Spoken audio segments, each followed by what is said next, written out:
इतिहास साक्षी है कि पुण्य भूमि भारत की गाथा भारत की अस्मिता, गौरव और राष्ट्रीय स्वाभिमान के लिए विदेशी आक्रांताओं से संघर्ष की महान गाथा है। बर्बर आक्रांताओं ने भारत की आत्मा पर चोट करने और भारत का अपमान करने के लिए हमारी संस्कृति और आस्था के केंद्रों को उद्ध्वस्त किया। सोमनाथ, काशी, मथुरा और अयोध्या के मंदिरों का तोड़ा जाना आज भी भारत की स्मृतियों में जीवित है। सन 1528 में अयोध्या में भगवान श्री राम के मंदिर का मुगल आक्रांता बाबर द्वारा तोड़ा जाना ऐसी ही एक अक्षम्य घटना थी जिसने सीधे भारत के सम्मान और आत्मा पर चोट की। कारण साफ था, अयोध्या के श्री राम के मंदिर पर आक्रमण भारत की आत्मा पर आक्रमण था। जहां हर भारतीय के रोम रोम में राम बसते हैं, वह भारत यह अपमान कैसे सहता। राम मंदिर पर आक्रमण भारत को आहत कर गया था। विदेशी हमलावर अपनी बर्बरता दिखाते गए और भारत अपने आत्मगौरव को फिर से पाने के लिए संघर्ष करता रहा। भारत रामलला के जन्म स्थान पर बाबर के नाम पर बने एक ढांचे को देखता और उसे हटाने का संकल्प लेकर शक्ति संजोया करता। हिंदू समाज आत्मसम्मान के रण में डटा रहा और लगातार हमलावरों द्वारा बनाए गए बाबरी ढांचे को हटाने के लिए लड़ता रहा। सरयू कई बार रक्त से लाल हुई। कभी स्थानीय शासकों ने तो कभी साधु संतों और राम भक्तों ने राम जन्मभूमि की मुक्ति के लिए अपने प्राणों की आहुति दी। 74 बार युद्ध हुए, हम कुछ मोर्चे हारे, पर रण जीतने का संकल्प कभी कम नहीं हुआ। हिंदू समाज तलवारों से रक्त रंजित हुआ और उसने हार नहीं मानी। उसका संकल्प अजेय था। 15 अगस्त 1947 को देश की आजादी के साथ सैकड़ों सालों से चले आ रहे इस संघर्ष में नई ऊर्जा और एक नया मोड़ आया। अचानक 23 दिसंबर 1949 को बाबरी ढांचे में श्री राम लला प्रकट हुए। हजारों राम भक्त दर्शन के लिए उमड़ पड़े। तत्कालीन प्रधानमंत्री पंडित जवाहरलाल नेहरू ने उत्तर प्रदेश सरकार को श्री राम लला को विवादित ढांचे से हटाने का आदेश दिया। उत्तर प्रदेश सरकार ने अयोध्या के कलेक्टर को यह काम दिया और यह निर्देश भी कि जरूरत पड़ने पर वे बल का प्रयोग भी करें। अयोध्या के कलेक्टर ने सरकार को उत्तर दिया कि यह नरसंहार के बिना संभव नहीं है और फिर भी वह ऐसा चाहती है तो किसी दूसरे कलेक्टर से यह काम करवा ले। परिणाम स्वरूप रामलला की मूर्ति वहीं विराजमान रही। विवादित ढांचे को बंद कर दिया गया। केवल पुजारी को सेवा अर्चना के लिए भीतर जाने की अनुमति थी। फिर भी राम भक्त विवादित ढांचे के बाहर से प्रभु श्री राम की आराधना करते रहे। भारत के हिंदू समाज के लिए चुनौतियां और बढ़ गई। मामला अदालत में गया। विपक्षी दलों द्वारा अदालत में भगवान श्री राम के अस्तित्व पर सवाल उठाए गए। उनके अयोध्या में ही जन्म लेने का प्रमाण मांगा गया। भारत का जनमानस अब आहत हो उठा था। आजाद भारत में भी हिंदू समाज को अपनी आस्था और श्रद्धा के लिए संघर्ष करना पड़ रहा था। चुनौतियों के इस समय में सन 1984 में विज्ञान भवन दिल्ली में विश्व हिंदू परिषद ने धर्म संसद का आयोजन किया। इस संसद में देश भर के संतों ने राम जन्मभूमि की मुक्ति के लिए आह्वान किया और राम जन्मभूमि मुक्ति यज्ञ समिति का गठन किया। धर्म संसद ने राम जन्मभूमि की मुक्ति और वहां भगवान श्री राम के भव्य मंदिर बनाने के भारत के जनमानस के संकल्प को फिर से दोहराया। विश्व हिंदू परिषद के नेतृत्व में मंदिर निर्माण के लिए पूरे देश में अभूतपूर्व आंदोलन की शुरुआत हुई। श्री राम जन्मस्थली मुक्ति यज्ञ समिति के साथ देश भर में राम जानकी की रथ यात्राएं निकली। राम लीलाओं में राम कथा के माध्यम से भारत का आम जन फिर से जुटा। अब सबके मन में एक ही प्रण था, एक ही लक्ष्य था, अयोध्या में जन्मभूमि पर भगवान श्री राम के भव्य मंदिर का निर्माण। सन 1989 में विश्व हिंदू परिषद द्वारा गांव-गांव से राम शिला पूजन करके अयोध्या भेजी गई। 2,75,000 गांवों से राम शिलाएं अयोध्या पहुंची। भव्य राम मंदिर के शिलान्यास का निर्णय हुआ।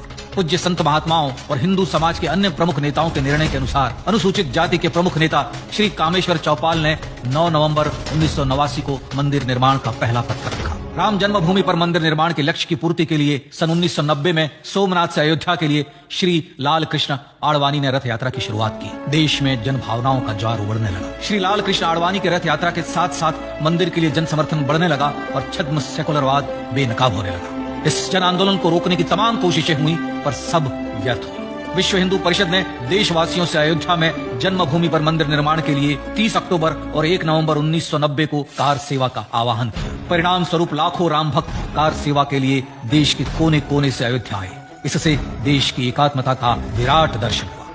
कार सेवकों को रोकने के लिए उत्तर प्रदेश के तत्कालीन मुख्यमंत्री श्री मुलायम सिंह यादव ने अयोध्या में परिंदे को भी पर न मारने देने की घोषणा की। स्थितियां गंभीर हो गई। अयोध्या से 100-100, 200 किलोमीटर दूर रेलगाड़ियां रोक दी गई। अयोध्या युद्ध भूमि बना दी गई। मार्ग बंद, रेल बंद, चप्पे चप्पे पर पुलिस। अयोध्या सैनिक छावनी में बदल गई। राम नाम पर ऐसी पाबंदी कि अर्थी ले जा रहे लोगों तक को रोका गया क्योंकि वे राम नाम सत्य कह रहे थे। लेकिन सैकड़ों किलोमीटर की यात्रा कर कार सेवक अयोध्या पहुंचने लगे। राम के गीत गाते, होठों पर हंसी और पांव में छाले लिए राम काज के लिए राम भक्त देश विदेश से अयोध्या पहुंच गए। कार सेवकों पर गोलियां चली। अनेक कार सेवक शहीद हुए। आजाद भारत में जन्मभूमि पर राम मंदिर के लिए कार सेवकों ने फिर एक बार अपना बलिदान दिया, पर कार सेवकों ने विवादित ढांचे पर भगवा फहरा ही दिया और इस तरह कार सेवा सफल हुई। श्री राम जन्मभूमि आंदोलन ने भारत की सुप्त आत्मा को झकझोर कर जगा दिया था। विश्व हिंदू परिषद ने फिर एक बार 6 दिसंबर 1992 को कार सेवा का आह्वान किया। राम भक्तों को कार सेवा करने देने के लिए अदालत में प्रार्थना की गई, पर अदालत ने कोई निर्णय नहीं लिया। परिणाम स्वरूप बौद्ध, जैन, सिख, स्वामीनारायण संप्रदाय, गायत्री परिवार, हर पंथ मत विचार के हिंदू एकत्र हो गए। छूत अछूत का भेद मिटा, जाति की पहचान मिटी, हम सब हिंदू, हम सब सिंधु बन गए। राम सिंधु में ज्वार उठा और देखते ही देखते 6 दिसंबर 1992 को श्री राम जन्मभूमि से बाबरी ढांचा सदा के लिए हट गया। यह क्षण शौर्य, न्याय और सत्यमेव जयते का क्षण था। यह तो धर्मस्ततो जय का क्षण था, पर संघर्ष की गाथा यहां जाकर भी नहीं रुकी। छद्म सेकुलरवादियों द्वारा भारत और भगवान श्री राम के इतिहास को झुठलाने के लिए अदालतों में चुनौतियों का सिलसिला चलता रहा, जो 1950 से चल रहा था। हिंदू सीखचों के बीच से गुजरते हुए भगवान श्री राम का दर्शन करने के लिए विवश थे। यह स्थिति थी आजाद भारत में श्री राम और राम भक्तों की, पर सत्य को तो जीतना ही था। आखिरकार देश के सर्वोच्च न्यायालय के 5 जजों की खंडपीठ ने 9 नवंबर 2019 को ऐतिहासिक निर्णय दिया और यह कहा कि अयोध्या जन्मभूमि परिसर की पूरी 67 एकड़ भूमि रामलला की, और न्यायालय ने भारत सरकार को जन्मभूमि पर मंदिर बनाने के लिए एक ट्रस्ट बनाने का आदेश दिया। सर्वोच्च न्यायालय के आदेश के अनुसार भारत सरकार ने 5 फरवरी 2020 को श्री राम जन्मभूमि तीर्थ क्षेत्र नाम के ट्रस्ट का गठन किया और राम जन्मभूमि न्यास की भूमि जो सरकार द्वारा अधिग्रहित की गई थी उसे ही नवनिर्मित न्यास को वापस दे दिया गया। 5 अगस्त 2020 को भारत के प्रधानमंत्री श्री नरेंद्र मोदी ने श्री राम जन्मभूमि तीर्थ क्षेत्र के अध्यक्ष पूज्य महंत नृत्य गोपाल दास, राष्ट्रीय स्वयंसेवक संघ के पूज्य सरसंघ चालक डॉक्टर मोहन भागवत एवं उत्तर प्रदेश के मुख्यमंत्री श्री योगी आदित्यनाथ की उपस्थिति में श्री राम जन्मभूमि पर भगवान श्री राम के भव्य मंदिर के लिए भूमि पूजन कर निर्माण कार्य का शुभारंभ किया। इस तरह लगभग 500 वर्षों से राम जन्मभूमि की मुक्ति के संघर्ष का पटाक्षेप हुआ। अपने आत्मसम्मान और राष्ट्रीय अस्मिता के लिए इतना लंबा संघर्ष विश्व के इतिहास में बेजोड़ है। श्री राम भारत की आत्मा, भारत की परिभाषा, हमारे राष्ट्रीय आदर्शों और जीवन मूल्यों के प्रतिनिधि मर्यादा पुरुषोत्तम हैं, जो हर हिंदू के होठों पर जन्म से मृत्यु तक रहे।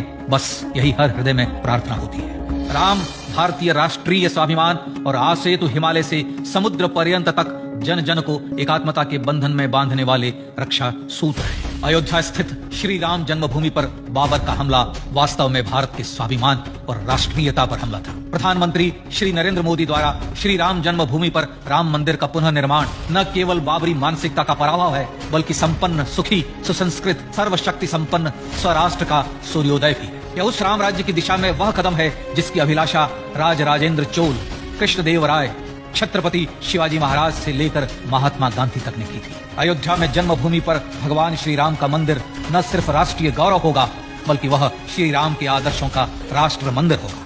अब वह महान संकल्प पूरा होने जा रहा है। आइए इस राम यज्ञ, राष्ट्र यज्ञ में जिन ज्ञात और अज्ञात भारतीयों ने अपनी आत्माहुति दी है, उनका पुण्य स्मरण कर उन्हें श्रद्धांजलि दें।